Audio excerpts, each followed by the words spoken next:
In this video, I'm going to show you how to add a drop-down menu.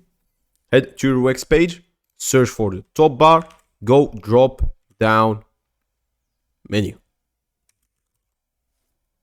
Alright, here, you're gonna find some stuff.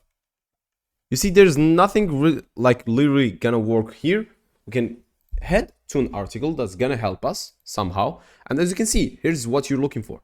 Make sure that this is what you're actually looking for. We can do this by actually hitting this and going to subpage. So if we go back to our editor by going to edit site on the top right corner, go to the left and choose our subpages and menus. Go here and, for example, set my blog, right click on it and do something with it. As you can see, since my blog can't be edited, we can go to the About Us page, do subpage, and do everything under it. Or we can just drag this under this without even doing that option and even drag this under this much more. And you guys basically get the idea. Now, if I go to my home and I actually click on it, let me publish the website. Let me preview the website. Let us view site right here. Now, if I click on my home,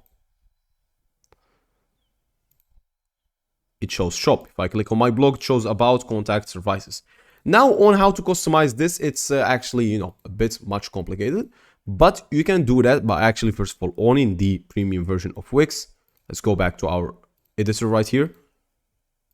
Let's go back to our editor, go to pages and menus, search for here. And now let's click on this. Let's click on this right here. And we can have a page background, a page design, connect to data, even, duplicate it, set as home page, go back to main page, even some SEO basics, some settings as well. But that's basically it, you guys. Thanks for watching and goodbye.